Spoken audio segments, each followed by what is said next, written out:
Hello দর্শক, সবাইকে সালাম এবং শুভেচ্ছা জানিয়ে শুরু করছি আজকের টাইম এক্সক্লুসিভ। আশা করি সবাই ভালো আছেন এবং আজকে যে বিষয়গুলো আমরা আলোচনা করব তা প্রথমে জানাচ্ছি আপনাদের।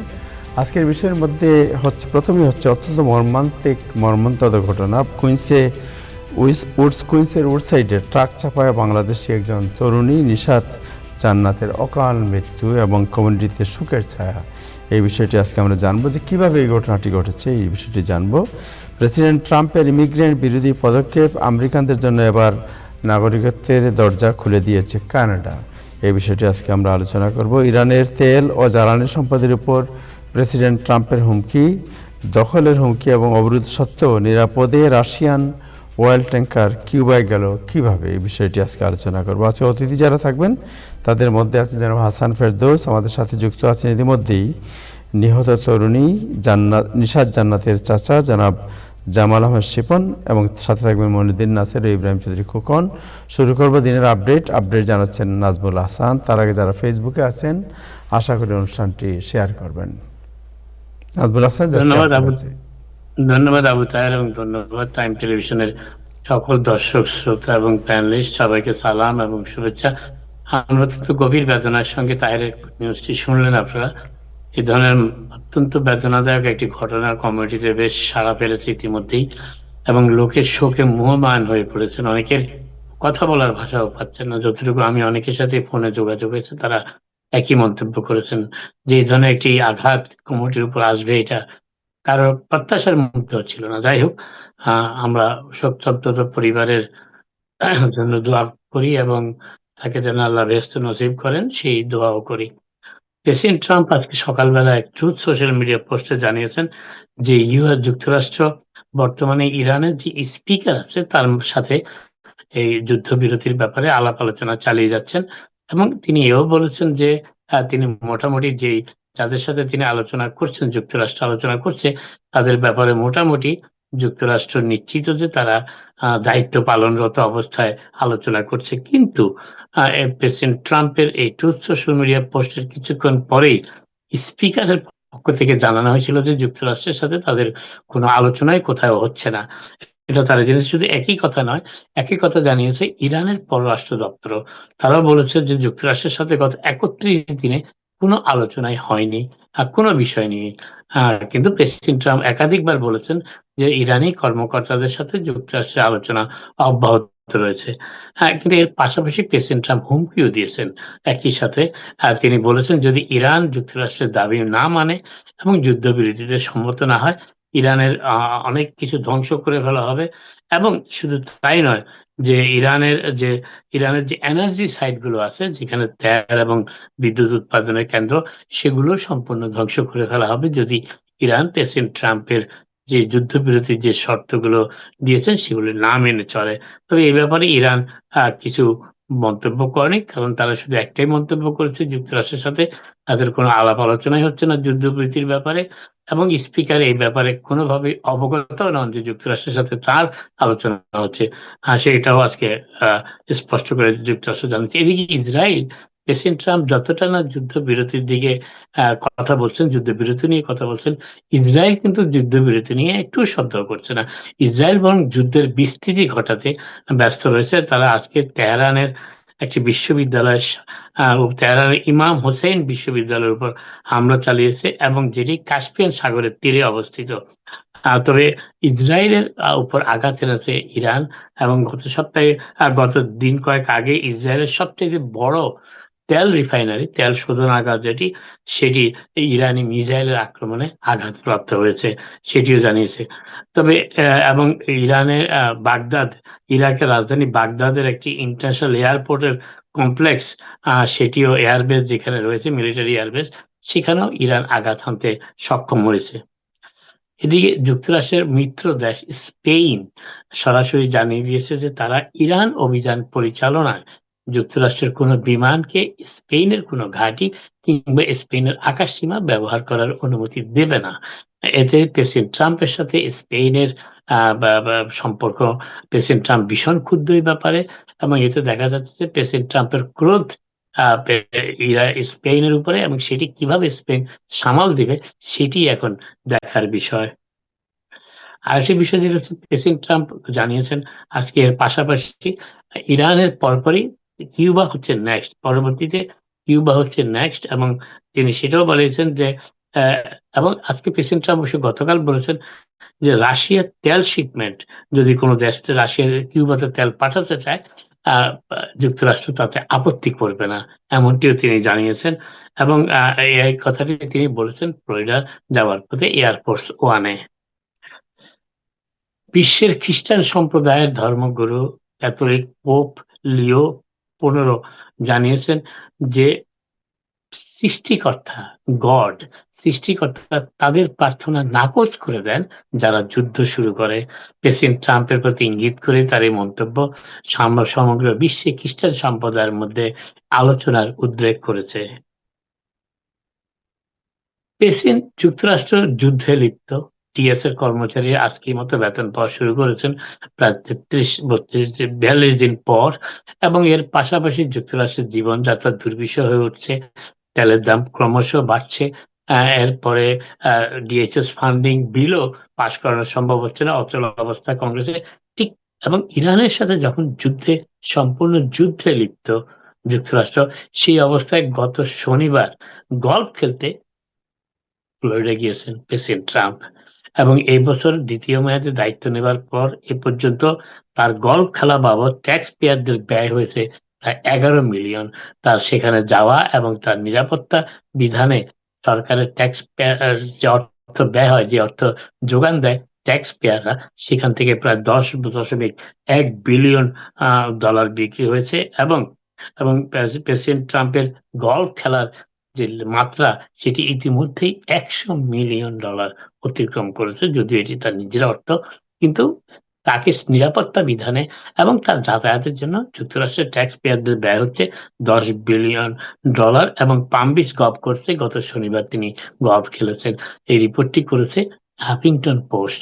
তারা বলেছে যুক্তরাষ্ট্র যখন ইরানের সাথে যুদ্ধ লিপ্ত, তখন যুক্তরাষ্ট্রের প্রেসিডেন্ট ফ্লোরিডার পাম বিচে গলফ খেলছেন। আরেকটি বিষয় যেটি বলার চেষ্টা করি, এর পাশাপাশি আজকে জরিপ এসেছে প্রেসিডেন্ট ট্রাম্পের তার দায়িত্ব পালনে জনগণের ভূমিকা এবং মন্তব্য সম্পর্কে। সর্বশেষ জরিপে দেখা যাচ্ছে, যে জরিপটি করেছে অ্যামহার্স্টে, বস্টনের কাছাকাছি অ্যামহার্স্টের ইউনিভার্সিটি অফ ম্যাসাচুসেটস, যে জরিপটি করেছে। এবং জরিপে দেখা যাচ্ছে যে 33% মানুষ মাত্র তাকে সমর্থন করেন, প্রেসিডেন্ট হিসাবে তার কর্মকাণ্ডকে সমর্থন করেন, এবং এবং 62% তার কর্মকাণ্ডকে সমর্থনই করেন না, এবং তারা আহ, তীব্র বিরোধিতা প্রকাশ করেছেন 62%। এবং এর মধ্যে যে 33% সমর্থন করেন, তার মধ্যে 33%, ওই 33% হচ্ছে তারা কোনো না কোনো ভাবে মাগা, মেক আমেরিকা গ্রেট অ্যাগাইন আন্দোলনের সাথে জড়িত প্রেসিডেন্ট ট্রাম্পের। এবং 77% রিপাবলিকান, 77% রিপাবলিকান এবং 4% ডেমোক্র্যাটদের জরিপে এই তথ্যটি পাওয়া গেছে। তবে যুদ্ধের ব্যাপারে যে জরিপটি এসেছে, জরিপের তথ্য, তার সাথে দেখা যাচ্ছে 29% জরিপে অংশগ্রহণকারীরা মাত্র প্রেসিডেন্ট ট্রাম্পের এই যুদ্ধকে সমর্থন করেন, এবং প্রায় 63% এই যুদ্ধকে কোনোভাবেই সমর্থন করেন না। তারা সেটি জানিয়েছেন। এর আগে প্রেসিডেন্ট ট্রাম্পের জনপ্রিয়তা যাচাইয়ে দেখা গিয়েছিল 38% সমর্থন, যেটি জুলাই মাসের জরিপে দেখা গিয়েছিল। 44% দেখা গিয়েছিল গত এপ্রিল মাসে। গত এপ্রিলে 44 থেকে এই মাসের আজকের দিনে সেটি নেমে এসেছে 33%। এবং 38% জব রিপোর্ট পাওয়া গিয়েছিল, যে কুইনিপেক ইউনিভার্সিটির একটি জরিপও দেখা গিয়েছে দিন কয়েক আগে, 38% মাত্র তার দায়িত্ব পালনকে সমর্থন করছেন। টিএসএ অফিসাররা অবশেষে বেতন পেতে শুরু করেছেন, এবং তারা এতদিন যারা কাজ করেছেন বিনা বেতনে, তাদের সকলেরই বেতন সব সপ্তাহের বেতন দেওয়া হচ্ছে। এবং 44 যে শাটডাউন এখনো যদিও অব্যাহত রয়েছে, প্রেসিডেন্ট ট্রাম্পের নির্বাহী আদেশের মাধ্যমে হোমল্যান্ড সিকিউরিটির অন্য একটি বাজেট থেকে এই অর্থ প্রদান করা হচ্ছে। এবং আমেরিকান ফেডারেশন গভর্নমেন্ট এমপ্লয়ি জানিয়েছেন যে তাদের ইউনিয়নের ৫১,০০০ টিএসএ কর্মচারীর মধ্যে ৪৭,০০০ই তাদের সদস্য এবং এই ৪৭,০০০ই আজকে প্রায় কোনো না কোনোভাবে তাদের বেতন পেয়েছেন। তবে কিছু এখনো বেতন পাননি, সেটি তাদের ডাইরেক্ট ডিপোজিট অ্যাকাউন্টের সমস্যার কারণে হয়তোবা তারা বেতন পাননি, তবে তারা পেয়ে যাবেন এই নিশ্চয়তা তাদের দেওয়া হয়েছে। নিউ ইয়র্ক সিটির মেয়র মামদানি স্কলারশিপ প্রোগ্রামটি, যেটি আন্ডার গ্র্যাজুয়েট ডিগ্রি পর্যন্ত নিউ ইয়র্ক সিটির যে মেয়র স্কলারশিপ, যেটি আন্ডার গ্র্যাজুয়েট ডিগ্রিতেও এখন প্রদান করা হবে। নিউ ইয়র্ক সিটির এমপ্লয়িরা যারা কাজ করেন তারা এখন আন্ডার গ্র্যাজুয়েট ডিগ্রিও বৃত্তির মাধ্যমে, মিউনিসিপাল ওয়ার্কাররা বৃত্তির মাধ্যমে করতে পারেন এবং সেই ঘোষণাটি আজকে দিয়েছেন মেয়র মামদানি। তবে এই স্কলারশিপ প্রোগ্রামটি ফুল টাইম সিটি কর্মচারীদের জন্য এবং তারা ফাইন্যান্সিয়াল অ্যাসিস্ট্যান্স পেতে পারেন তাদের লেখাপড়া শেষ করার জন্য, ব্যাচেলর অথবা অ্যাসোসিয়েট এবং ব্যাচেলর ডিগ্রি শেষ করার জন্য। ইন এডিশন তারা মাস্টার্স ডিগ্রিও আর উচ্চতর ডিগ্রিও করতে পারবেন এবং এটি মেয়রের যে এতদিন যে স্কলারশিপ প্রোগ্রাম, গ্র্যাজুয়েট স্কলারশিপ প্রোগ্রামটি ছিল উচ্চতর ডিগ্রির জন্য, সেটিরই সম্প্রসারণ। ৬০ বছর ধরে সেই বৃত্তি প্রকল্পটি চালু রয়েছে এবং এই প্রকল্পের আওতায় প্রতি কর্মচারীকে তাদের উচ্চতর ডিগ্রি কিংবা আন্ডার গ্র্যাজুয়েট ডিগ্রি শেষ করার জন্য $৩,৬০,০০০ থেকে $৫,৩০,০০০ পর্যন্ত বৃত্তি প্রদান করা হয়ে থাকে। মেয়র জোহরান মামদানি আজকে নিউ ইয়র্ক সিটির অন-সাইট চাইল্ড কেয়ারের ঘোষণা দিয়েছেন সিটি এমপ্লয়িদের জন্য এবং এটি হবে সিটি হলের পাশে যে ডেভিড ডেঙ্কিস মিউনিসিপাল বিল্ডিং রয়েছে সেখানে, এবং সিটি কর্মচারীদের যাদের সন্তানদের বয়স ৬ থেকে ৩ বছর পর্যন্ত তারা এই অন-সাইট চাইল্ড কেয়ার ফ্যাসিলিটির সুযোগ গ্রহণ করতে পারবেন। আপাতত এখানে শেষ করি, আবার আপনাদের সাথে কথা হবে। আপনারা সবাই ভালো থাকুন। থ্যাংক ইউ সামা, থ্যাংক ইউ। দর্শক, আপনাদের যেটা বলছিলাম যে বাংলাদেশি একজন তরুণী গতকাল রাতে মর্মান্তিকভাবে নিহত হয়েছেন ট্রাক চাপা পড়ে এই উডসাইডে। তার নাম হচ্ছে নিশাত জান্নাত এবং তার চাচা আমাদের সাথে আজকে আছেন। আমরা তার সাথে কথা বলবো, জনাব জানাল আহমেদ শিবন, কীভাবে এই ঘটনা ঘটেছে। বাট এই ঘটনা এই ওনার সাথে আলাপ করার আগে এই বিষয়ে যে রিপোর্টটি আমরা একটু দেখবো, তারপরে ওনার সাথে কথা বলবো। আমরা যাচ্ছি রিপোর্টটি দেখার জন্য। ১৯ বছর বয়সী বাংলাদেশি বংশোদ্ভূত তরুণী নিশাত জান্নাত নিউ ইয়র্কের কুইন্সে বসবাস করতেন মা, বাবা ও ৩ বোনের সাথে।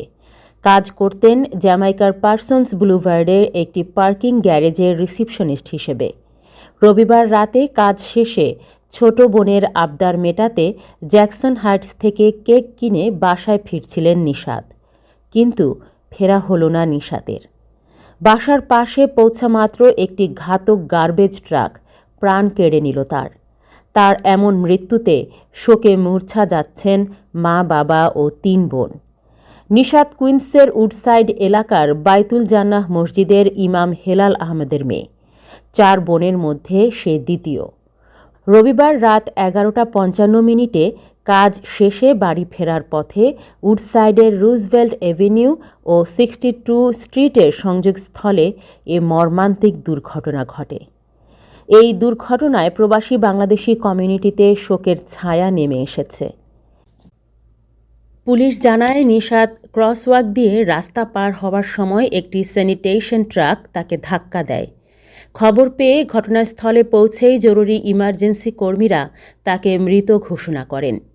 নিহতের পরিবার জানায়, নিশাত জ্যামাইকার পার্সন্স বুলভার্ডের একটি পার্কিং গ্যারেজে রিসিপশনিস্ট হিসেবে কাজ করতেন।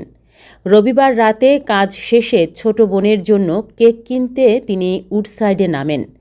এরপর দীর্ঘ সময় যোগাযোগ না হওয়ায় পরিবারের সদস্যরা উদ্বিগ্ন হয়ে পড়েন। পরে ফোনের লোকেশন ট্র্যাক করে তার বোন ঘটনাস্থলে পৌঁছে দুর্ঘটনার বিষয়টি জানতে পারেন। ফোন যায় না অপেক্ষা করতে করতে এখন দেখা যায় রাত অনেক হয়ে গেছে।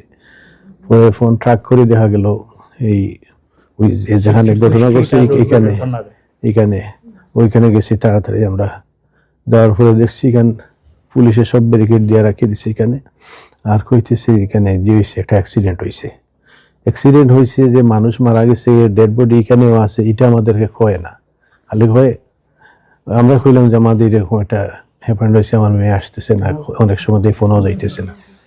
আমার মেয়ের ইনফরমেশন নিচ্ছে, ছবি নিচ্ছে, সব কিছু নিচ্ছে, হয়েছে একটু অপেক্ষা করো। ও তারা নিয়ে এই ছবির সাথে মিলে এগুলিয়া দেখছে, দেখিয়া কনফার্ম হয়েছে তারা ওই ব্যক্তি আমার মেয়ে। এইটা অনেক সময় লম্বা টাইম গেছে, কিন্তু একটা বার দেখার সুযোগ করছে। আর এখানে যে লাশ এখানে আছি আমরা জানি না, মাত্র 4 ফুট ব্যবধান ছিল এখানে, গাড়ির নিচে লাশ, গাড়ির নিচে। গাড়ির নিচে। গাড়ির নিচে আর একটা খাবার দিয়ে রাখি দিছে গুড়িয়া। দুর্ঘটনায় জড়িত ট্রাকটির চালক ৩৮ বছর বয়সী এক নারী। এ ঘটনায় কাউকে গ্রেফতার করা হয়নি। নিউ ইয়র্ক পুলিশ ডিপার্টমেন্টের কলিশন ইনভেস্টিগেশন স্কোয়াড ঘটনাটি তদন্ত করছে। Sadia Afroz, time television, new York.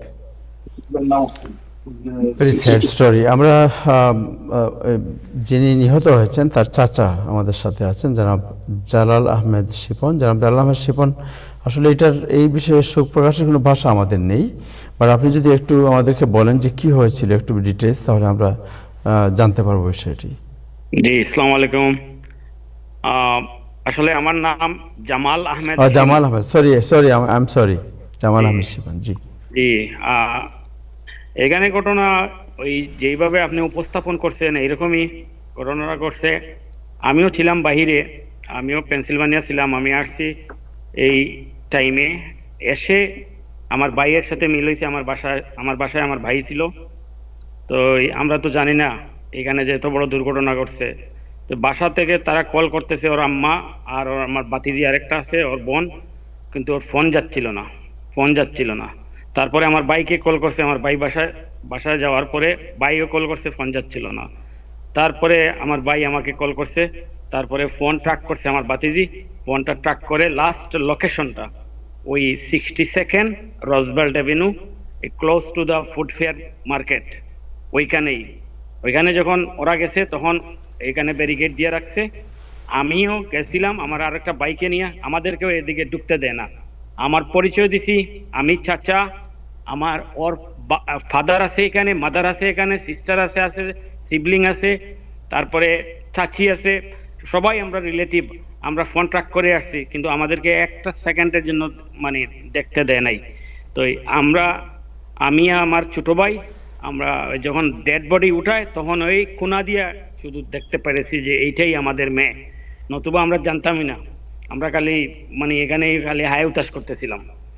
তো এইরকমই আর কি করছে। তারপরে ওই সারা রাত ওইখানেই আমরা ছিলাম প্রায় 5টা পর্যন্ত। এখানে নিউজ পিক্স 11 আসছে, তাদের সাথে সাক্ষাৎকার দিয়েছি। তারপরে আরও একটা নিউজ আসছে, আমি নামটা ভুলে গেছি। তারপরে এখানে পুলিশ পাহারায় ছিল এই ট্রাকটা। তখন পুলিশকে আমি জিজ্ঞাসা করছিলাম যে অ্যারেস্ট হয়েছে নাকি এই ড্রাইভারটা। তখন বলছে না, অ্যারেস্ট হয় নাই, ডিটেকটিভরা ওকে নিয়ে গেছে জিজ্ঞাসাবাদের জন্য। আর আমাদেরকে কেস নাম্বার দিছে, একটা মহিলা আসে এখানকার, কালো একটা মহিলা এগুলা এই তদারকি করছে। বলছে যে কিংস কান্ট্রি হসপিটাল, আমরা সকাল 8টার পরে যোগাযোগ করতাম, ওইখান থেকে সম্পূর্ণ ডিটেলস পাবো। তো আমরা যোগাযোগ করছি, কিন্তু তেমন সদুত্তর পাই নাই। তারপরে আমরা 9টার দিকে আমরা রওনা দিছি, আমরা 3 গাড়ি রওনা দিয়ে আমরা প্রায় ঘন্টা 2-1 ঘোরাঘুরি খোঁজাখুঁজি করার পরে আমরা জায়গা মতো গেছি মর্গে যাওয়ার পরে আমরা কোনো মানে ডেড বডি দেখতে পাই নাই। আমাদেরকে বলছে দেখাবে, যখন ভিতরে নিচে 4 জনকে, এখন ল্যাপটপের মধ্যে একটা পিকচার দেখায় শুধু, কিন্তু তার ডেড বডি আর দেখায় নাই। ওই পিকচারটাই আমরা দেখেছি। ওইটা দেখার পরে আমরা চলে আসছি বাসায় আসার পরে আমরা ওয়েট করছি। আমরা ফিনারেল হোমের সাথে যোগাযোগ করছি, ফিনারেল হোম গেছে প্রায় 4টার দিকে গেছে, 5টার দিকে নিয়ে আসছে আহলে বাইয়াত উডসাইড মসজিদে। তো এখানে আমরা এখন ওই আমাদের মহিলারা ওকে গোসল দেওয়াইছে, তারপরে এখন কাফন পরানো হয়েছে। তারপরে এখানে ফ্রিজেটার 2টা আছে, ওইখানে একটা ফ্রিজেটারে রাখা হবে। আত্মীয় স্বজন আসতেছে কন্টিনিউ বিভিন্ন জায়গা থেকে, অজন পার্ক, ব্রঙ্কস, তারপরে লং আইল্যান্ড, ওগুলা থেকে। ওই আশা করা যায় 2-1 ঘন্টার ভিতরে দেখা শেষ হয়ে যাবে। তারপরে আগামীকালকে বাদ জোহর ওর জানাজা করা হবে। তারপরে জানাজার শেষে নিউ জার্সি একটা কবরস্থানে দাফন করা হবে। জি, তা উনি তো সিটি কলেজের স্টুডেন্ট ছিলেন, রাইট? জি, সিটি কলেজের স্টুডেন্ট। সিটি So, কলেজ ওই driver এই জবটা কিন্তু ওর পার্ট টাইম ছিল 2 দিন, স্যাটারডে এন্ড সানডে ওই জি। কলেজের মাধ্যমে পাইছিল আর কি। তো এটা বিকাল 3টা থেকে শুরু হতো আর রাত বোধহয় 10টায় শেষ হতো। আর বাসায় সে আসতো প্রতিদিন 11টায়। আর ওই কালকে এখন তো আসে নাই আর প্রতিদিন সে ওই তার ছোট বোনের জন্য কেক আনতো। এখানে ফ্রেশ একটা সুপার মার্কেট আছে আরেবিয়ান, ওইখানের কেকগুলা খুবই ভালো। তো ওইটা তা আনতেই গেছিল। এইটা বেশি নাই, 10-12 ফিট দূরত্ব ছিল তার অ্যাক্সিডেন্টের স্পট থেকে। তো আর এখানে তো আর কেউ ছিল না, এই জায়গাটা এটা ডেড এন্ড অন্ধকার জায়গা ছিল। আর কিভাবে কিরকম ব্যাকআপ করে ওরে ধাক্কা দিছে না ঠান করে ওরে মারছে এটা আমরা সঠিকভাবে বলতে পারি না, পুলিশও বলতে পারে না। পুলিশও আসছে, এখানে একটা সিকিউরিটি আছে, এখানে চাইনিজ ভেজিটেবল মার্কেট আছে এখানে বড়, এখানকার একটা মুসলমান কালো সিকিউরিটি আছে, সে বলছে যে 1 ঘন্টা পরে পুলিশ আসছে। So, ওইখানে কোনো সিসিটিভি ফুটেজ কিছু পাওয়া যায় নাই? এখানে সিসিটিভি আছে দেখছি, কিন্তু এগুলা তো এখানকার যে দোকানপাট গুলা বন্ধ ছিল, এই কর্নারের 2টা দোকান বন্ধ ছিল। আর একটা ভেন্ডার ছিল স্প্যানিশ মহিলা, ওই ইংলিশ জানে না, কিছু বলতে পারে না, সে দেখছে কিন্তু ওর ভাষাও কিছু বুঝি না। তারপরে তো অন্য লোকজন আমাদেরকে ডিস্টার্ব করতেছে, বিভিন্ন ধরনের প্রশ্ন জিজ্ঞাসা করতেছে, আর পুলিশে দাঁড়াইতে দেয় না এখানে আমাদেরকে। আপনাদের বাড়িতে গোলাপগঞ্জে, সিলেটের, রাইট? জি, সিলেট গোলাপগঞ্জ, ঢাকা দক্ষিণ। আচ্ছা, ঢাকা দক্ষিণ ইউনিয়ন, রায়গড় গ্রাম। জি। কতদিন থেকে আপনারা এই দেশে মানে এই দেশে আমি 36 ইয়ার যাবত আছি। আর ওদেরকে আমি ইমিগ্রেন্ট করে নিয়ে আসছি আর কি, অ্যাপ্লাইয়ের মাধ্যমে 2017-এ। আচ্ছা আচ্ছা আচ্ছা। আমার ভাই বোন মানে আত্মীয় স্বজন সবাইকে নিয়ে আসছি, ইভেন আমার প্যারেন্টসও আছে এই দেশে, ওনারাও মানে ব্যাটবাউন। আর সবাই আমরা এখানে, কিন্তু আমার বোনরা 3টা বোন আছে বাফেলোতে, 2টা বোন ব্রঙ্কসে, আর একটা বোন মারা গেছে কোভিডের সময়। ওর বাচ্চা কাচ্চারা মিশিগানে আছে। তো ওর তো বয়স বোধহয় মানে বার্থডে পালন করার কথা ছিল 3 দিন না 4 দিন পরে, রাইট? 4 দিন পরে, 4 তারিখ এপ্রিল 4, তখন ওর 20 বার্থডে পালন করার কথা ছিল। 2022 না 20 20তম জন্মদিবস পালন করার কথা ছিল। জন্মগ্রহণ করছে। Right. Thank you so much আপনার সময়ের জন্য, এবং আপনাদের এই যে সুখ, এই সুখের সাথে আমরাও একাত্মতা প্রকাশ করছি এবং আপনাদের সবার প্রতি সমবেদনা জ্ঞাপন করছি এবং তার আত্মার মাগফিরাত কামনা করছি। ইব্রাহিম ভাই, আসসালামু আলাইকুম। আমি ধন্যবাদ। আমি তার একটা 30 সেকেন্ড নেই। কালকে বাদ জোহর ওই যে মসজিদের ইমাম নিশাতের বাবা, সেখানে উড সাইডের ওইটা মসজিদের নাম কি? বাইতুল জান্নাহ মসজিদে, সেখানে জানাজা হবে। তো আশেপাশে যারা আছেন, বাইতুল জান্নাহ মসজিদের 1 ব্লক সামনে এই ঘটনা ঘটছে এবং মেয়েটার বাবা ওই মসজিদের ইমাম সাহেব, এবং তারা সিলেটের গোলাপগঞ্জে আমার বাড়ির কাছেই বাড়ি, অত্যন্ত পরিচিত মানে পরিবারের লোকজন। আমরা এই সুখ কোন সান্ত্বনা দেওয়ার কোনো ভাষা নাই। আমাদের এই অনুষ্ঠান যারা শুনতেছেন সবার মানে শুভকামনা থাকলো, এবং মানে এই ব্যাপারে মানে বাবাকে বা পরিবারকে সান্ত্বনা দেওয়ার কোনো ভাষা আমরা নাই। আমরা সবাই সতর্ক থাকবো, এবং আমরা কালকে জানা যায় আমরা যারা সম্ভব যোগদান করবো। জি, থ্যাংক ইউ আপনাকে অনেক ধন্যবাদ। দোয়া করবা সবাই। জি, আসসালামু আলাইকুম। বাচ্চার জন্য দোয়া করবেন আপনারা। জি, আসসালামু আলাইকুম। Thank you so much. Thank you আপনাকে অনেক ধন্যবাদ। আসসালামু আলাইকুম। থ্যাংক ইউ, আসসালামু আলাইকুম।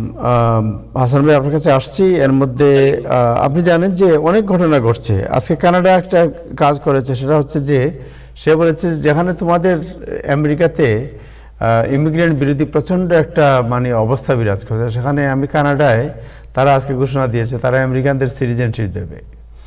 এবং আজকে CNN সহ বিভিন্ন কাগজে রিপোর্ট বেরিয়েছে যে millions of American could take the citizenship of Canada. আমি একটু খবরটা জেনে নিই খুব সংক্ষেপে। নাসির ভাই, আপনি তো এই খবরটি দেখেছেন, রাইট? যে এই খবরটি কি একটু বলবেন সংক্ষেপে, যদি জেনে নেই তাহলে আমাদের সুবিধা হবে। এইটা একটা আইন পাস করেছে। ধন্যবাদ আপনার, মানে এটা আমাদের মানুষের জানা উচিত। এটা এখানে যারা আমেরিকান যারা আছে, যেটা এরা অনেক বেশি উপকৃত হবে। অনেক আমেরিকান আপনার মানে এইটা এই সময়ে ঘোষণা করার কারণ হচ্ছে যে অনেক মিনিসোটার আপনার মানে ঘটনার পরে যেখানে 2 জন আমেরিকান সিটিজেন মারা গেছে, সেই ঘটনার পরে অনেক সিটিজেন তাদের পূর্বপুরুষের সূত্রে কানাডাতে চলে যাওয়ার জন্য তারা খোঁজ খবর নিচ্ছে। যেটা কানাডা ইতিমধ্যে 2025 সালের ডিসেম্বরের 15 তারিখে একটা আইন পাস করেছে যে কানাডার ডিসেন্ডেন্ট যারা আছে, কানাডাতে যারা আমেরিকাতে চলে আসছে এবং কানাডাতে যারা সিটিজেন ছিলেন, তারা সবাই ওই কানাডার সিটিজেনরা এখন তাদের উত্তরসূরি যারা আমেরিকা আছে তাদেরকে প্রমাণ করতে হবে তাদের উত্তরসূরি তাদের পূর্বসূরি এরা কেউ 100 বছর আগে কানাডাতে ছিল, কানাডাতে তারা সিটিজেন ছিল, সেটা তারা প্রমাণ করতে পারলে তারা আমেরিকার সিটিজেনশিপ পাবে। সেটা আমাদের ইমিগ্রেন্ট যারা আছে তাদের আমি জানি না কতটুকু তারা তাদের পূর্বপুরুষরা যদি থেকে থাকে এবং পরে তারা যদি আমেরিকা এসে থাকে তাহলে তারা কানাডাতে গিয়া, এবং কানাডার একটা আর্কাইভ আছে তাদের পূর্বসূরিদের, এখানে নাম ঠিকানা এবং তাদের নাম এগুলি মেনটেন করা হয়, সেখানে তারা খোঁজ খবর নিচ্ছে। আপনাদের এরকম যদি আমাদের ইমিগ্রেন্টদের কেউ থাকে, বাঙালিদের কারো যদি পূর্বপুরুষ কানাডা থাকে, তারাও খোঁজ খবর নিতে পারেন। এইটা আপনার এখন ইদানিং এইটা ব্যাপারে সবচেয়ে বেশি আপনার আমি জানি না আপনার মানে অনেকেই এটা এই ব্যাপারে খোঁজ খবর নিচ্ছে। এর মধ্যে গত 1 মাসে প্রায় 3-4 হাজার আপনার মানে লোক এটা খোঁজ খবর নিয়েছে আমেরিকা থেকে। এটা আমেরিকা কানাডার বিভিন্ন সূত্রে এটা প্রকাশ করা হয়েছে। আরেকটা জিনিস হচ্ছে যে কানাডা আপনার গত 2025 সালে 72,000 ইমিগ্রেন্ট কানাডা থেকে চলে গেছে, কারণ কানাডাতে কাজের অভাব রয়েছে। এখন এই জন্য যখন আমেরিকাতে অনেকেই উদ্ভ্রান্ত এবং অনেকেই মনে করেছে যে আমেরিকা এখন আমেরিকানদের জন্য এটা না, ডোনাল্ড ট্রাম্পের খতরনাক শাসন আমলে আপনার মানে এই যে এখন মানে আমেরিকান সিটিজেনরাও এখানে নিরাপদ নয়, তখন অনেক আমেরিকান তারা তো ভয় পায় আইস। আমরা ইমিগ্রেন্টরা যত ভয় পাই না আইসকে, এখানে আমেরিকান সিটিজেনরা তার চেয়ে বেশি ভয় পায় আইসকে, কারণ আইস এদের কোনো মা বাপ কোনো চিহ্ন পরিচয় এদের নাই। এরা আমাদের বাংলাদেশে যেমন আছে যে পুলিশকে মা দিলে বাপ হয় না, এখানে ওই আইসের লোকদেরকে মাকে বিয়ে দিলে ওরা বাপ হয় না। এরা এত বদমাইশ, এরা আপনার ডোনাল্ড ট্রাম্পের বদমাইশগিরির সমর্থন করা ছাড়া তাদের আর কোনো কাজ নেই। এই হচ্ছে যে আইস। এখন মানে সেই আইসের কারণে আপনার মানে অনেকেই আমেরিকার উপরে তাদের ভীত শ্রদ্ধ হয়ে পড়েছে এবং মানে আমেরিকাকে ত্যাগ করতে চাচ্ছে। এবং ইদানিং এটা কানাডাতে অনেক বেশি পরিমাণে আপনার মানে এটা ইনকোয়ারি করা হচ্ছে আর্কাইভে যে তাদের পূর্বপুরুষদের ডকুমেন্ট পায় কিনা। সেটা একমাত্র সত্য হচ্ছে যে পূর্বপুরুষরা যে আমেরিকা কানাডাতে ছিল এটা তাদের প্রমাণ করতে হবে ওইখানকার সিটিজেন হতে গেলে। এই হচ্ছে যে বিষয়। Thank you so much Nasir ভাই, আপনাকে অনেক ধন্যবাদ। তাহের আমি একটু আপডেট দেই, তাহের এই বিষয়ে আমি একটু আপডেট দেই। জি জি প্লিজ। এই আপডেটটা হচ্ছে যে যখন ডিসেন্ট ক্লেম করবেন, যিনি ক্লেম করবেন তিনি যদি সন্তান হন আমরা কানাডিয়ান নাগরিকের, তাহলে তার বাবা তার জন্মগ্রহণের আগে কানাডিয়ান সিটিজেন থাকতে হবে। কিন্তু সেক্ষেত্রে তার কন্যা ধরেন ডিসেন্ডেন্ট থেকে ডিসেন্ডেন্টরা বাংলাদেশে যারা উপকৃত হইতে পারে, ধরেন তারা 50 বছর আগে কানাডাতে এসেছে আর 40 বছর আগে সিটিজেন হয়েছে, তাদের গ্র্যান্ডসনরা কিন্তু এই আওতায় আসতে পারেন। এবং এটা নট নেসেসারিলি আমেরিকা থেকে হইতে হবে, পৃথিবীর যে কোনো জায়গা থেকেই কানাডিয়ানদের ডিসেন্টরা এটা অ্যাপ্লাই করতে পারবেন।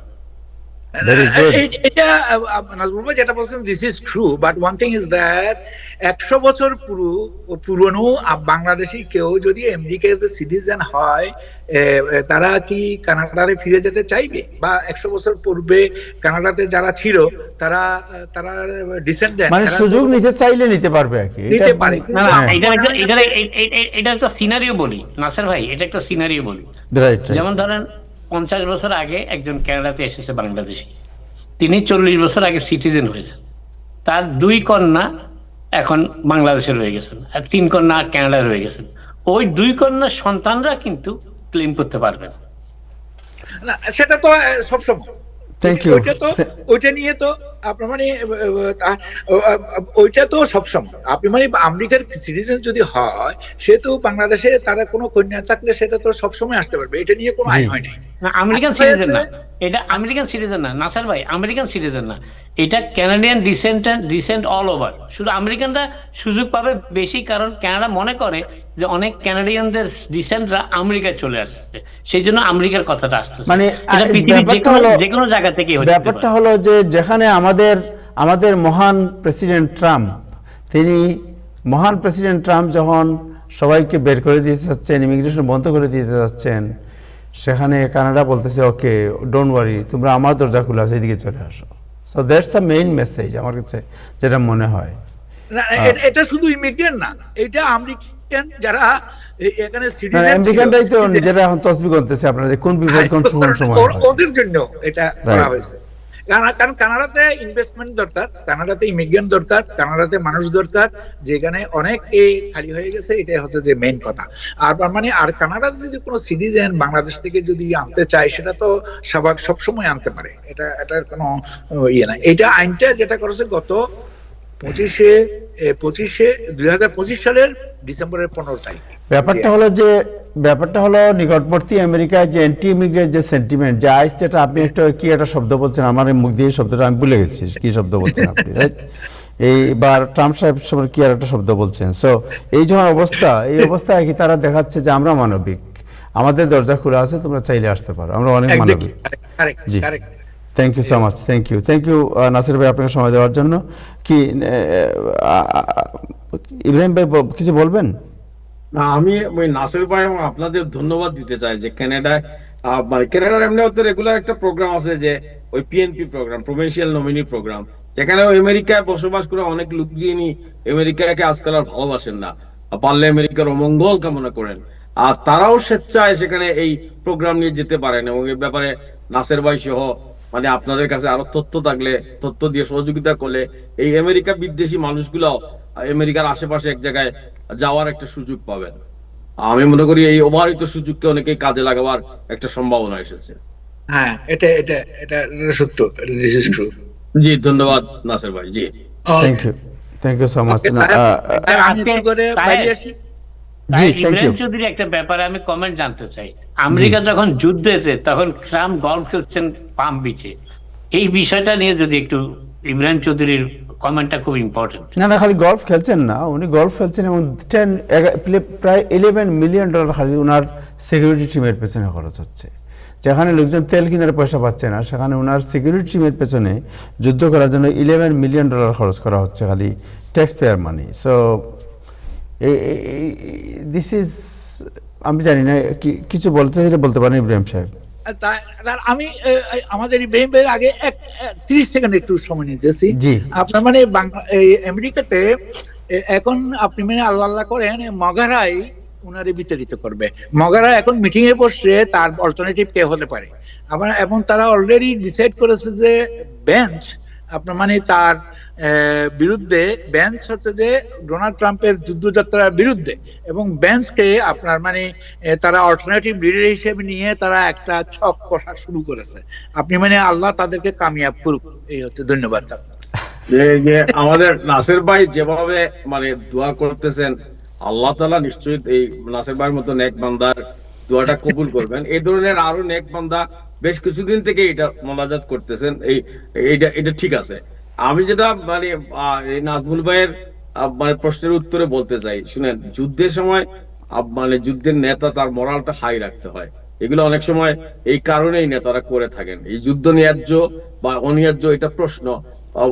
ট্রাম্প কি এই সময় গালে হাত দিয়ে বসে থাকবেন আর বলবেন যে আমাদের লোকজন ইরানের মতো দেশের সাথে হেরে যাচ্ছে? তিনি সবকিছু স্বাভাবিক দেখানোর জন্য, যুদ্ধের মানে উত্তেজনা এবং মোরালটা হাই দেখানোর জন্য স্বাভাবিক আচরণ করবেন, এবং একটা দেশের প্রেসিডেন্ট সেটাই করবেন। আমরা দেশের নাগরিকরা তো সেটাই চাই। হ্যাঁ, এবং যুদ্ধ তাড়াতাড়ি বন্ধ করবেন, তাড়াতাড়ি যে কাজে গেছেন ওটা শেষ করে আসবেন, এটাই তো আমাদের প্রত্যাশা। জি, thank you so much, thanks. আমরা হাসান ভাইয়ের কাছে একটু যাই। হাসান ভাই, আপনার কাছে জানতে চাই যে পরে দ্বিতীয় বিশ্বযুদ্ধের পরে আমেরিকা কোনো যুদ্ধে জিতে নাই, সব যুদ্ধে হারছে, ইনক্লুডিং আফগানিস্তান, ভিয়েতনাম, আপনার মানে সব যুদ্ধে হারছে। আমেরিকা জিতছে দ্বিতীয় বিশ্বযুদ্ধের পরে, এরকম কোনো নজির নাই বিশ্বে। এটা আমাদের ইব্রাহিম চৌধুরী খোকন ভাইয়ের উদ্দেশ্যে বললাম। খোকন ভাই, আপনি মানে চিন্তা করেন না, আমেরিকা এখানেও হারবে ইনশাল্লাহ। আমার কিছু বলার নাই, তবে আমার কিছু বলার নাই, তবে আমি একজন মানে আমেরিকার নাগরিক হিসাবে আমেরিকার পরাজয় চাই না। আমি মনে করি আমেরিকা জয়ী হবে। 76% আমেরিকান নাগরিক এই যুদ্ধ চায় না, যুদ্ধ চায় না, আর আমেরিকার পরাজয় চায়। 76% লোক যুদ্ধ চায় না। আমিও যুদ্ধ চাই না, এবং ডোনাল্ড ট্রাম্প নিজেও যুদ্ধ চান না, আমিও যুদ্ধ চাই না। কিন্তু যুদ্ধ না চাওয়া এবং আমেরিকা হেরে যাওয়ার কারণে উল্লাস প্রকাশ করা দুটো ভিন্ন জিনিস না। আমি উল্লাস প্রকাশ করি, কারণ যুদ্ধ ডোনাল্ড ট্রাম্পকে চায়, ডোনাল্ড ট্রাম্প যুদ্ধ চায় না, যুদ্ধ ডোনাল্ড ট্রাম্পকে চায়। আপনার কথা মতো ধন্যবাদ। সরি, আমি মানে আপনার টাইম বেশি নিলাম। Thank you so much, thank you Nasir ভাই, আপনাকে অনেক ধন্যবাদ। হাসান ভাই, আপনার কাছে যাচ্ছি যে আজকে খুব মজার একটি খবর, সেটি হচ্ছে যে আমরা একদিকে হুমকি দিচ্ছি যে আমরা কিউবা দখল করে নেব, কিউবাতে কোনো কিছু ঢুকতে দেবো না, কিউবার চতুর্দিকে অবরোধ সৃষ্টি করা হয়েছে, কিউবাকে আইসোলেট করা হচ্ছে, কিউবার মানুষের যে দুর্দশা এটা আপনি জানেন, এবং কিউবা খালি দুর্দশা না, এটা হিউম্যানিটেরিয়ান ক্রাইসিস দেখা দিয়েছে। সেখানে যে হসপিটালগুলোতে মানুষ মারা যাচ্ছে আপনার বিকজ অফ জ্বালানি সংকট এবং অন্যান্য বিষয়ে। সো এর মধ্যে আজকে রাশিয়ান একটি অয়েল ট্যাঙ্কার আপনার নিরাপদে গিয়ে পৌঁছে গেছে আপনার কিউবা, এবং এটা মনে করা হচ্ছে যে অনেকেই বিস্মিত হয়েছেন যে হাউ ইটস পসিবল, যেখানে অবরোধ চতুর্দিকে গ্রিপ করা, চতুর্দিকে কেউ ঢুকতে পারবে না কিউবায়, সেখানে রাশিয়ান অয়েল ট্যাঙ্কার গিয়ে ঢুকে গেল, এটা হাউ ইটস পসিবল, এটার মেসেজটা কি আপনার? ধন্যবাদ তাহের, সবাইকে শুভেচ্ছা। আমি দুদিন আগে বোধহয় বলেছিলাম যে ইরানের যুদ্ধ কিউবার জন্য বর হয়ে এসছে, কিউবার জন্য একটা গিফট। কারণ ডোনাল্ড ট্রাম্প সাহেব ভেনেজুয়েলা জয় করার পরে মোটামুটি মন ঠিক করে ফেলেছেন যে পরবর্তী তার যাত্রা হবে কিউবাতে, এবং মার্কো রুবিও আমাদের পররাষ্ট্রমন্ত্রী, যিনি নিজে একজন কিউবান, এ ব্যাপারে মোটামুটি পথঘাট সবই তাকে দেখিয়ে দিয়েছিলেন। কিন্তু ইরানে যে আমরা কাদায় ডুববো এটা থেকে ভাবেননি। এখন দু পা যখন কাদায় ডুবে গেছে, এখন আবার কি আমরা কিউবায় ঢুকবো? যদিও গতকাল পর্যন্ত বলেছেন, শুক্রবারে আমাদের প্রেসিডেন্ট বলেছেন যে আমাদের বিশাল সামরিক বাহিনী আছে, কোনো না কোনো সময় সামরিক বাহিনী আমাদের ব্যবহার করতেই হবে, এবং কিউবা ইজ দ্য নেক্সট, তিনি বলেছেন। মিনওয়াইল এই জাহাজটাকে মার্কিন যুক্তরাষ্ট্র অ্যালাউ করেছে কিউবা পর্যন্ত পৌঁছাতে, রাশিয়ান ট্যাঙ্কার কিন্তু, যাতে 7,30,000 ব্যারেল তেল রয়েছে। এই তেল কিউবাকে রাফলি 1 মাসের মতো টিকে থাকতে সাহায্য করবে। আপনারা জানেন কিউবায় ঘন ঘন বিদ্যুৎ চলে যাচ্ছে। গত 7 দিনে পুরো 24 ঘন্টায় কি বলে বিদ্যুৎ ছিল না। হাভানাতে, রাজধানীতে এমন ঘটনা ঘটেছে, হাসপাতালে বিদ্যুৎ নেই, রোগী মারা যাচ্ছে, ভেন্টিলেটরে রাখা যাচ্ছে না শিশুদেরকে। এই অবস্থায় ডোনাল্ড ট্রাম্প সাহেব বলেছেন যে ওদেরও দরকার আছে। ডোনাল্ড ট্রাম্প সাহেব খুব বড় বড় বলেছেন যে এটা একটা মানবিক কারণ। আজকে হোয়াইট হাউস থেকে বলা হয়েছে এটা একটা হিউম্যানিটেরিয়ান মানবিক কারণে অ্যালাউ করা হয়েছে। কিন্তু এর একটা বড় একটা বিগার একটা মেসেজ আছে। মাথায় রাখবেন, তেলটা আসছে কোত্থেকে? রাশিয়া থেকে। রাশিয়ার সঙ্গে আমাদের প্রেসিডেন্ট সাহেবের একটা গোপন সম্পর্ক আছে, যার চরিত্র আমরা জানি না। মিনওয়াইল আরো যেটা ঘটেছে তা হচ্ছে এই যে শুধু রাশিয়ান তেলই নয়, ইরানের তেলকেও কিন্তু আমেরিকা বিক্রি করার সুযোগ করে পথ করে দিয়েছে। আপনারা জানেন ইরানে কয়েক লক্ষ ব্যারেল তেল মাঝ সমুদ্রে আটকে ছিল, সেই তেলকে বিক্রি করার অনুমতি দিয়েছেন ডোনাল্ড ট্রাম্প সাহেব, মূলত বাজারের চাপটা কমাতে। আপনারা দেখেছেন আজকে তেলের দাম প্রায় $4, গড় দাম $3.94, ট্রিপল জানিয়েছে। এবং এটা ডোনাল্ড ট্রাম্প সাহেবের জন্য খুবই অশুভ সংবাদ। দ্রুত ঘনিয়ে আসছে মধ্যবর্তী নির্বাচন, এই অবস্থায় তেলের দাম কমিয়ে আনতে হবে। আর কিউবাতে যেটা ঘটছে, মার্কিন যুক্তরাষ্ট্র চেষ্টা করছে কিউবার নেতৃত্বের বিকল্প খুঁজে বের করতে। যেমন আমরা ভেনেজুয়েলায় পেয়েছি, ভেনেজুয়েলার মাদুরোকে বাদ দিয়ে তার নাম্বার 2কে ধরে নিয়েছি আমরা, তাতেই আমরা খুশি। কোনো কিছু পরিবর্তন ঘটেনি কিন্তু ভেনেজুয়েলায়, সেখানে এখনো কিন্তু লোকজন জেলে আছে, এখনো সেখানে দুঃশাসন চলছে, জাস্ট এক রাজার বদলে আর এক রাজা এসছেন, তাতে খুশি আমরা। তো কিউবাতে অনেকটা সেই পলিসি নেওয়ার কথা ভাবা হচ্ছে যে এই যে রেজিম, ক্যাস্ট্রোর পরে তার ভাইয়ের রেজিমের পরে নতুন যে সরকার সেখানে আসছে, সেই সরকারকে সরিয়ে বিকল্প কোন নেতৃত্ব যদি আসে তাহলে আমরা খুশি হব। কেমন? রেজিম চেঞ্জ করতে হবে না, রেজিমকে নতুন করে রিঅ্যালাইনমেন্ট করতে হবে। একই কাণ্ড কিন্তু ইরানেও। ইরানের রেজিম চেঞ্জ আমরা আগে বলেছিলাম, এখন আর তা বলছি না। এখন বলছি আমরা এমন লোককে চাই যার সাথে আমরা ডিল করতে পারি। এখন কিউবাতে ডিল করবো কার সাথে? খুঁজে পাওয়া গেছে যে প্রেসিডেন্ট ফিদেল কাস্ট্রোর এক নাতি গিয়ের্মো কাস্ট্রো, যিনি একজন সোশ্যাল ইনফ্লুয়েন্সার, টিকটক তিনি বানান, আধুনিক মানুষ, নিজেকে ক্যাপিটালিস্ট বলে দাবি করেন, তার সাথে কথাবার্তা বলা হচ্ছে। তিনি কোনো পলিটিক্যাল লোক নন, কোনো পলিটিক্যাল ইনফ্লুয়েন্স দান নেই, কিন্তু তিনি ওই একটা তার কানেকশন, তার নামের শেষে তার আছে কি ক্যাস্ট্রো, তার সাথে কথা বলা শুরু হয়েছে। এবং আজকে সিএনএন তারা সাক্ষাৎকার প্রচার করেছে। সাডেনলি এই লোকটি, একটা 40 বছর বয়সে একটি বাচ্চা ছেলে, তাকে নেতা বানানোর চেষ্টা করা হচ্ছে। যেমন এর আগে দেখেছি আমরা রেজা পাহলেভিকে রেজা বানানোর চেষ্টা করা হচ্ছিল। মানে মূল কথা হচ্ছে যে একটা বিকল্প পথ খুঁজছে আমেরিকা, যাতে করে শাক দিয়ে মাছ ঢাকবার একটা চেষ্টা আর কি। কোনো পরিবর্তন হবে না, কিন্তু পরিবর্তন করতে পারলাম আমরা এই বলে রেজিম বদলিয়ে নতুন সরকার আনলাম, এইটা বলে আমরা ভিক্টরি অ্যানাউন্স করে সেখান থেকে সরে আসবো। Maybe that's what is being plan right now. Thank you. And what about the Iran situation? আপনার ইরানের অবস্থা কি? প্রেসিডেন্ট ট্রাম্প তো বলেছেন যে যদি তেলের হরমুজ প্রণালী খুলে না দেওয়া হয়, দেন আপনি জানেন, যেমন বলছেন যে ইরানের তেল এবং আপনার যে জ্বালানি, তার গ্যাস, এই দুটার আমেরিকা এটাকে চায়। তাহের, আমাদের প্রেসিডেন্ট কি বলেন, কি চান, এটা বোঝা আমার পক্ষে সম্ভবপর না। আমার ধারণা যে কেউ বুঝতে পারে না। উনি আজকেই বলেন, আজকে 2 ঘন্টা পরে ভিন্ন কথা বলেন, এবং উনি বলেন এটা হচ্ছে তার স্ট্র্যাটেজি নাকি, এটা নাকি তার রণকৌশল, আপনাকে অফ গার্ডে রাখা। আপনি বুঝবেনও না উনি কি বলছেন, বিস্মিত হবেন, থমকে দাঁড়াবেন, কোনটা করবেন কোনটা করবেন না বুঝবেন না, উনি আপনাকে তখন ছবল দেবে। এই হচ্ছে তার স্ট্র্যাটেজি, খুব স্মার্ট স্ট্র্যাটেজি। এবং ঠিকই বলেছে আমাদের বন্ধু নাসের, এই স্ট্র্যাটেজি অনুসরণ করে আমরা কোনো জায়গায় জিতিনি, সবখান থেকে আমরা লেজ গুটিয়ে ফিরে এসেছি। বড় এক্সাম্পল আফগানিস্তান, যেখান থেকে প্রেসিডেন্ট ডোনাল্ড ট্রাম্প সাহেবই কিন্তু চুক্তি করেছিলেন তালিবানের সাথে। ইরাক থেকে ফিরে এসেছি আমরা, ভিয়েতনাম থেকে ফিরেছি বটেই। এখন প্রবলি আমাদের কি ইরান থেকেও ফিরতে হবে, কারণ কোন একটা পরিকল্পনা করে আমরা সেখানে যাইনি। যুদ্ধ করার নিয়মটা কি? আমি অনেকবার বলি যুদ্ধ দুটো কারণে ঘটে, একটা হচ্ছে আমি বাই চয়েস, আর একটা বাই নেসেসিটি। আমাদের কি হঠাৎ কারণ পড়েছিল ইরানের সঙ্গে যুদ্ধ করবার? এখন জানতে পারছি আমরা যে একমাত্র কারণ হচ্ছে গিয়ে ইসরায়েল বলেছিল, একদম তার কানে কানে কথাটা বলেছেন আমাদের নেতানিয়াহু সাহেব। প্রথমে এসছেন মার-আ-লাগোতে, পরে এসছেন হোয়াইট হাউসে। 3 ঘন্টা মিটিং করার পরে তিনি কনভিন্স করেছেন যে it is the best time to strike Iran, কারণ এটা দুর্বল অবস্থায় আছে, এত দুর্বল যে ওখানে আঘাত করলে দেশ জুড়ে বিক্ষোভ জ্বলে উঠবে আর সরকারের পতন ঘটবে, আমরা যে অনায়াসে সেখানে রাজত্ব করতে পারবো। তা ঘটেনি। এখন যেটা প্ল্যানটা হচ্ছে, একসাথে দুটো জিনিস ঘটছে। একটা হচ্ছে আমরা কথা বলছি বলে ট্রাম্প সাহেব জানাচ্ছেন, কার সাথে কথা বলছেন কোন উত্তর নেই। তাকে যখন রুবিও প্যারিসে ছিলেন, তাকে জিজ্ঞেস করা হয়েছে, তিনি বলছেন যে কথা চলছে, কিন্তু কার সাথে কথা বলছে তিনিও বলতে পারেননি।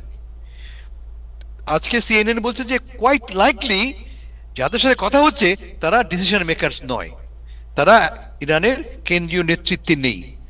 কিন্তু কথা বলার এই ব্যাপারটাকে প্রমোট করা হচ্ছে এই বিশ্বাস থেকে যে হয়তোবা ইরানকে অফ গার্ডে ফেলা যাবে, বিপদে ফেলা যাবে।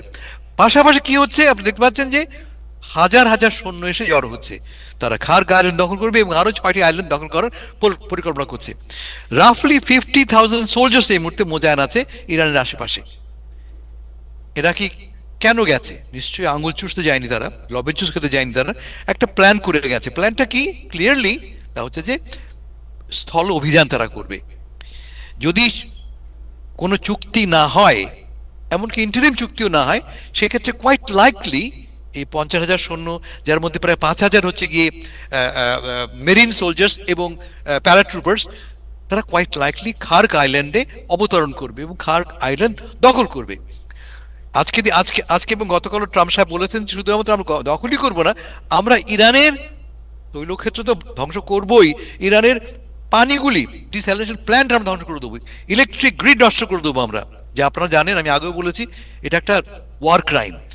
এটা সিভিলিয়ান টার্গেটস আক্রমণ করা মানে আপনি ওয়ার ক্রাইম করছেন। আমাদের প্রেসিডেন্ট সাহেব কোনো রকমের দ্বিধা না করে বলছেন যে আমরা ওয়ার ক্রাইম করব। খুব সারপ্রাইজিং। আমেরিকা ঠিক উল্টো, সারা জীবনই আইনের পক্ষের দেশ ছিল, এখন আমাদের প্রেসিডেন্ট নিজেই বলছেন তিনি আইন ভাঙবেন। তো মিনওয়াইল যেটা হচ্ছে পাকিস্তানে আমরা দেখেছি, পাকিস্তানের আমন্ত্রণে তুরস্ক, সৌদি আরব এবং মিশর পররাষ্ট্রমন্ত্রী পর্যায়ে মিটিং করেছে। মিটিংয়ে কি আলোচনা হচ্ছে আমরা জানি না, তবে ভাবা হচ্ছে যে পাকিস্তানের মাধ্যমে ট্রাম্প প্রশাসন বার্তা পাঠাচ্ছে ইরানি সরকারের কাছে। আবারও বলি, কে কারা কথা বলছে উই হ্যাভ নো আইডিয়া, কিন্তু একটা সেকেন্ডারি লেভেলে বা টার্সিয়ারি লেভেলে একটা বার্তা বিনিময় হচ্ছে। এর ফলাফল কি হবে আমরা জানি না। আজকে সর্বশেষ ঘটনা কি, দুবাইতে একটা বিশাল, এই এখনই রাইট নাও, বিশাল একটা তেলের ট্যাঙ্কারে আগুন জ্বলছে, হাইফাতে, ইসরায়েলের হাইফাতে এক বিদ্যুৎ কেন্দ্রে আগুন জ্বলছে। মানে পুরো মধ্যপ্রাচ্য প্রবল রকম আগুনের উত্তাপে এই মুহূর্তে জ্বলছে। Thank you so much, thank you. Ibrahim কোন কমেন্ট? আমি বাংলাদেশ প্রসঙ্গে দুটো প্রশ্ন করবো আপনাকে। আজম ভাই মূল বক্তব্য যেটা, যে কোনো দোষারোপ নাই, আমরা যুদ্ধ চাই না, এবং যুদ্ধে কেন ডোনাল্ড ট্রাম্প গেলেন, এটা এদেশের মানুষের মানে সবার বক্তব্য। তো আমরা চাই মানে একটা দেশের প্রেসিডেন্ট হিসেবে যুদ্ধের সময় যুদ্ধ থেকে ফিরে আসুন, এবং আমরা তার এই যুদ্ধ নীতি, তার এই পদক্ষেপগুলো ভুল হলে আগামী নির্বাচনে ভোট দেবো না আমরা তাকে, কিন্তু অবিলম্বে এই যুদ্ধ শেষ করে যুক্তরাষ্ট্র বিজয়ের বেশে ফিরে আসুক, এটাই আমরা চাই। যে কাজ করে সেই কাজ শেষ করে আসুক। থ্যাংক ইউ, আপনাকে অনেক ধন্যবাদ। আচ্ছা হাসান ভাই, নাসির ভাই, সবাই জয়েন করতে পারেন। উনি তো $200 বিলিয়নের একটা বিল দিছে মিডিল এই সমস্ত কান্ট্রিতে, আরব কান্ট্রিজে, যে যুদ্ধে যেটা খরচ হচ্ছে এই টাকাটা ওদের কাছ থেকে তুলে নেবে। সেটা দেখছেন নিউজটা? না সাহাব ভাই, তা নয়। $200 বিলিয়ন একটা অনুরোধ গেছে কংগ্রেসে এই যুদ্ধ বাবদ। $200 বিলিয়ন। না, উনি ট্রাম্প সাহেব নিজে বলছেন যে 200 বিলিয়ন যেটা খরচ গেছে, এই টাকাটা মিডল ইস্টার্ন কান্ট্রিজের কাছে বিল পাঠাচ্ছে সে। এই নিউজটা আছে, আপনি ভালো করে দেখেন। এই নিউজটা আমাদের জন্য ভালো। জি, এটা আমি জানি না, এই প্রথম নিউজটা কিন্তু আছে। এই নিউজটা আমরা, আচ্ছা যাই হোক, বিল পাঠান আর যাই খরচ তো খরচই, এটা তো এটা অমুক দিলে আর তমুক দিলে এটা ম্যাটার করে না। ম্যাটার করে যে আসতেছে, আমাদের কোনো খরচ যাবে না, আমাদের এটা আপনার খরচ গেল না আমার গেল, এটা ম্যাটার করে না। ম্যাটার করে যে it's a West of money. এই $200 বিলিয়ন আপনি যে খরচ করেন তেলের জন্য, রাইট? পৃথিবীতে কোটি কোটি শত কোটি মানুষ এখনো অপুষ্টিতে ভুগছে, ওদেরকে দেন না। বড় লোকরা কি এটা চিন্তা করে বিলেশে নিজের পয়সা খরচ করতেছে না আরেকজনের পয়সা? মানুষ না খেয়ে মারা যাচ্ছে, অপুষ্টি না খেয়ে, অনাহারে, উপবাসে, অর্ধাহারে লোকজন মারা যাচ্ছে এখন। আপনি এখানে যুদ্ধ করে $200 বিলিয়ন খরচ করতেছেন। হ্যাঁ, যে আমাদের যেরকম আমরা এখন কিন্তু ওষুধ পাচ্ছি না বাজারে, সেটা জানেন? হ্যাঁ, বাংলাদেশ প্রসঙ্গে একটু আলোচনা করি, সামান্য একটু আলোচনা করি। যে আরেকটা কথা বলতে পারি, শোনেন তাহের ভাই, একটু আগে আমি একটা নিউজ পাইলাম, টার্কিশ এয়ারলাইন্সে অনেকে বাঙালিরা গেছে, মাঝপথে শুনছি 2 বাঙালি ফর্ক নিয়ে মারামারি করার পরে টার্কিশ এয়ারলাইন্স ফোর্সফুলি পাকিস্তানে ল্যান্ড করছে। আজকে নাকি এটা? হ্যাঁ, আজকে ঘটনা। আচ্ছা, 2 বাঙালি প্লেনের ভিতরে ফর্ক নিয়ে মারামারি করছে, তারপরে প্লেন বাউন্ড হয়েছে আপনার পাকিস্তানে ল্যান্ড করার জন্য। আচ্ছা আচ্ছা, যাক স্যার, পাকিস্তান থেকে ফাইনালি নাকি গেছে, কিন্তু এই বাঙালিগুলো আমরা যে বিষয়টা আলোচনা করতে হচ্ছে যে তারেক সাহেব এই নতুন সরকার ক্ষমতায় আসার পরে আমরা দেখতে পাচ্ছি অনেক লোক গ্রেফতার হচ্ছে। এর মধ্যে সাবেক ডিআইজি আব্দুল জলিলকে, মন্ডলকে গ্রেফতার করা হয়েছে, এবং যেখানে রাষ্ট্রপক্ষ বলেছে যে আরেকটি গ্রেফতারের ব্যাপারে বলেছে যে 1/11 সময় তারেক রহমানকে যারা নির্যাতন করেছেন তাদের একজন হচ্ছেন আফজাল। রাষ্ট্রপক্ষ এর আগে আরেকজনকে গ্রেফতার করা হয়েছিল। আরেকটি বিষয় যিনি আসিস আলাউদ্দিন সাহেব বলেছেন, যে বাহিনীর পোশাকই হোক, অভ্যুত্থানকারীদের বিরুদ্ধে হামলাকারীরা অপরাধী, সংসদে স্বরাষ্ট্রমন্ত্রী। আপনি বুঝতে পেরেছেন? এখন যে বাহিনীর পোশাকেই হোক, অর্থাৎ পুলিশ আগে বলছিল যে পুলিশকে যারা অ্যাটাক করেছে তাদের বিচার হবে, রাইট? এখন সালাউদ্দিন সাহেবের আজকের বক্তব্য হচ্ছে যে বাহিনীর পোশাকেই হোক, অভ্যুত্থানকারীদের বিরুদ্ধে হামলাকারীরা অপরাধী। সো ইব্রাহিম সাহেব বলেন, একটু ব্যাখ্যা দেন সংক্ষেপে। জি, আমি একটু সংক্ষেপে বলতে চাই, শুনেন। রাষ্ট্র পরিচালনা আমরা মনে করছিলাম যে হঠাৎ করে মনে হয় বাংলাদেশ একটা রামকৃষ্ণ মিশনের মতো আমাদের বর্তমান প্রধানমন্ত্রী পরিচালনা করবেন, কিন্তু রাষ্ট্র পরিচালনা আর রামকৃষ্ণ মিশন পরিচালনা করা ভিন্ন জিনিস। সেখানে আমরা ঘুরে ফিরে মানে সেই প্রতিশোধ, আমরা ঘুরে ফিরে আইনের আশ্রয় নেওয়া, যারা রাজনীতির বাইরে থেকে এসে একসময় রাজনীতিকে স্তব্ধ করতে চেয়েছিলেন বা বিএনপির রাজনীতিবিদদের উপর নিপীড়ন নিগ্রহ চালিয়েছেন, তাদের গ্রেফতার করেছেন। বিশেষ করে বর্তমান প্রধানমন্ত্রী তারেক জিয়াকে মানে গ্রেফতার করে তারপর নির্যাতন চালিয়েছেন, এবং বিএনপি কে 2008 সালে সেই সময় ক্ষমতাচ্যুত করার জন্য যে সামরিক বাহিনীর লোকজন ক্রীড়নক ভূমিকা পালন করেছিলেন, তাদের ক্ষমা করে দেয়া হবে এই আশায় উনারা যে কেন বসে থাকবেন আমি তো বোঝাই। এই যে আর্মির লোকজন, উনারা মনে করছিলেন কি যে এটা বাংলাদেশ এখন রামকৃষ্ণ মিশন হয়ে যাবে? উনারা এই যে আইনের আওতায় আসছেন এবং এটা আরো বিস্তৃতি পাবে। এবং আমি মনে করি বাংলাদেশের রাজনীতি, আমরা জানি মানে সাবেক প্রেসিডেন্ট জিয়াউর রহমানের সময় এরকম বহু বিচার, কখনো সামরিক বাহিনীর ভিতরে, কখনো ক্যান্টনমেন্টে বিচার হয়েছে, এবং এই বিচার, দমন নিপীড়ন, রাজনৈতিক শত্রুপক্ষ দ্বারা ষড়যন্ত্রে যারা জড়িত থাকেন তাদেরকে দমন করার মধ্য দিয়েই আমাদের রাজনীতির নানা টানাপোড়েন গেছে গত 50-54 বছর, এবং এই ধারাবাহিকতা এটা আরো বিস্তৃত হবে বিকজ আরো ঘটনা অনেকগুলোই ঘটেছে। এবং ক্ষমতায় থাকার জন্য এই কখনো আইনের আশ্রয় নেওয়া, কখনো এই সমস্ত দমন নিপীড়ন, কখনো বিচার বিভাগ, কখনো তদন্ত, কখনো একটার পর একটা মামলা দিয়ে আপনাকে ঘুরিয়ে রাখা। আওয়ামী লীগের সময় কি হয়েছে? বিএনপির লোকজনকে ছেড়ে দেওয়া হয়েছে, এক জামিন দেওয়া হয়েছে, তারপরে আরেক মামলায় জেল কেটে গ্রেফতার করা হয়েছে। একই প্রক্রিয়া দেশে চলমান থাকবে, এবং এই চলমানের অবস্থার মধ্য দিয়ে বাংলাদেশের রাজনীতি আগামীতে কি খুব দ্রুতই মানে সংঘাত, সহিংসতার বাইরে গিয়ে একটা স্থিতিশীল রাজনীতির কাঠামোতে দাঁড়াবে, এ নিয়ে সংশয় আছে।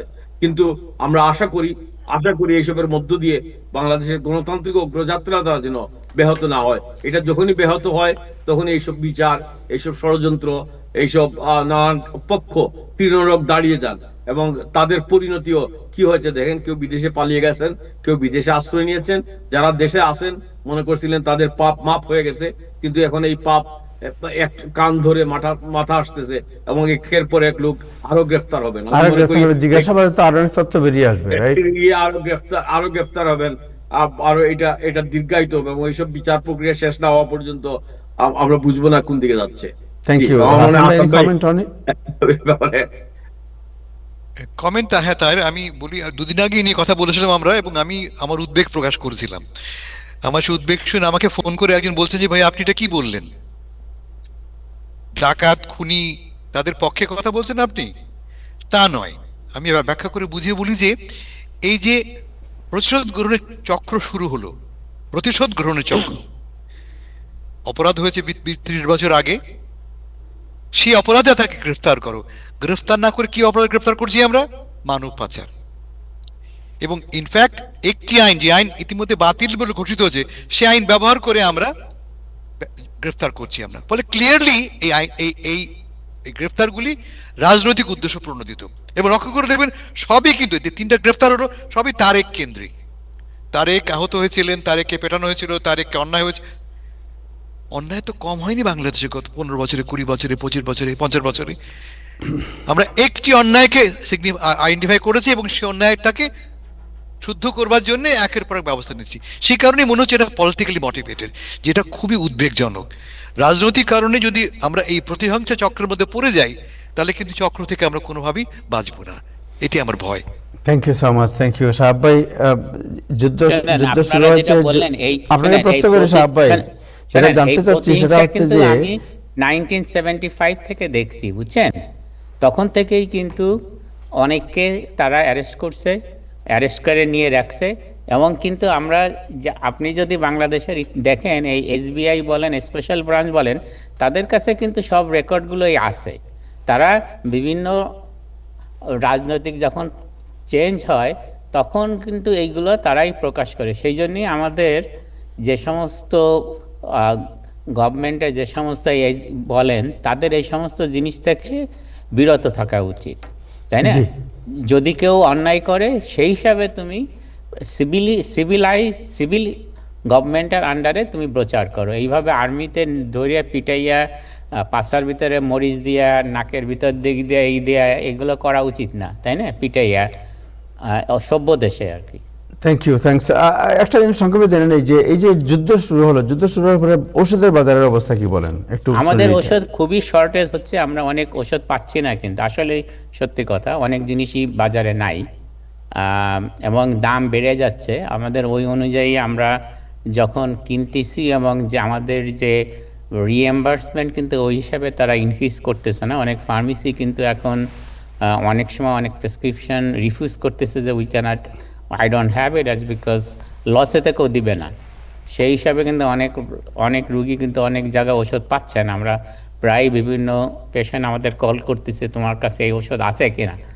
তাই সেই হিসাবে কিন্তু একটা আবার বিশেষ করে এই এখন যে জেনারিক ওষুধগুলো ম্যাক্সিমাম কিন্তু ইন্ডিয়া থেকে আসে। এই যে শিপিং কস্ট বলেন এগুলো সব বেড়ে যাচ্ছে। আর জাহাজে প্লেনে বলেন, প্লেনেও তো অনেক কস্ট বেড়ে যাচ্ছে। সেই হিসাবে ইন্ডিয়া থেকে ওষুধগুলো ঠিকমতো আগের মতো আসতেছে না। আর এখানকার লোকাল প্রোডাকশন কিন্তু এত বেশি না যে আমেরিকাকে সেলফ সাফিসিয়েন্ট করতে পারবে। শুধু ব্র্যান্ড নেম ছাড়া এখানে কিন্তু যে কোনো ম্যাক্সিমাম 75% জেনারিক বাইরে থেকে আসে। সো যারা এখন খুব অসুবিধায় পড়ে তাদের ওষুধের পাওয়ার সহজ পথ কি? বিভিন্ন ফার্মেসি থেকে জিজ্ঞাসা করা, কারো কোনো ফার্মেসিতে আছে ওষুধগুলো। আর অনেকে তো আপনারা জানেন অনেকে ইন্স্যুরেন্স ক্যান্সেল হয়ে যাচ্ছে, তাদের অবশ্যই কিনতে হবে। আর যখনই আপনি একটা জিনিস ইন্স্যুরেন্সে যখন পাবেন, আপনি 50 সেন্টস অথবা $1 কোপে দিতে মানে কেন ফার্মেসি $1 কোপে নেবে? আমি তো ইন্স্যুরেন্স যখন করছি আমাকে বলছে সব কিছুই ফ্রি, মানে কিছুই দিতে হবে না। আর এখন যখন ইন্স্যুরেন্স নাই ওইটাতে এখন আমরা ইন্ডিপেন্ডেন্ট ফার্মেসি অনেক সময় কম রাখে, কিন্তু আপনি যখন চেইন স্টোরে দেখেন যে জিনিস আমরা $10 রাখতেছি একটা অ্যান্টিবায়োটিক, তারা কিন্তু $30-40 রাখতেছে। তখন এই আমাদের বাঙালি পেশেন্টগুলো কোনো কথা না বলে চুপচাপ ক্রেডিট কার্ডটা দিয়ে অথবা ক্যাশ টাকা দিয়ে ওটা নিচ্ছে। কিন্তু আমাদের কাছে যখন আসে ইন্ডিপেন্ডেন্ট ফার্মেসি বাংলাদেশের বাঙালি, কেন আপনি এটা $10 রাখতেছেন? আমি তো ইন্স্যুরেন্সে আমি দেখছি আপনি $2 পাইছেন, কেন আপনি $10 রাখতেছেন? এই নিয়ে কিন্তু আমাদের সাথে প্রায় ঝগড়া, সব ইন্ডিপেন্ডেন্ট ফার্মেসির সাথে কিন্তু সবাই ঝগড়া করে আর কি, বুঝছেন? কিন্তু আমরা যারা ইন্ডিপেন্ডেন্ট ফার্মেসি বাঙালি হোক যাই হোক, আমরা কিন্তু একটা সমমতা বজায় ওষুধগুলোর দাম রাখি। কিন্তু চেইনগুলো কিন্তু আপনার কোনো অপশন থাকে না, তাদের কম্পিউটারে যে প্রাইস আছে that's it, you take it. তারা যেতে পারবে না, রাইট? যেতেই পারবে না আনলেস আপনি ওই যে বিভিন্ন ট্রাম্প RX অথবা ওইগুলোর একটা কার্ড নিয়ে আপনি না যান। তাও অনলি শুধু কিছু ড্রাগের জন্য ট্রাম্প RX আপনি ইউজ করতে পারেন, ব্র্যান্ড নেম ড্রাগের জন্য কিছু। থ্যাংক ইউ, আপনাকে অনেক ধন্যবাদ সাহাব ভাই। Thank you Ibrahim, thank you Hasan ভাই, আপনাকে অনেক ধন্যবাদ সময় দেওয়ার জন্য। দর্শক, আজকে এ পর্যন্তই। যারা আমেরিকায় থ্রেট ফিল করতেছেন তারা কানাডা যেতে পারবেন, সিটিজেনশিপের দরজা খুলে দেওয়া হয়েছে, আপনারা চাইলে এখানে সুযোগ নিতে পারেন। যদি মনে করেন যে ট্রাম্প সাহেবের আমেরিকা আপনাদের ভালো না লাগে, দেন দের যে অপশন, আগে তো অপশন ছিল না, অপশন আছে কানাডা। সো আপনারা কানাডা দেখতে পারেন অপশন খুঁজে। আজকে এ পর্যন্তই, আগামীকাল আবার দেখা হবে। সবাই ভালো থাকবেন, খোদা হাফেজ।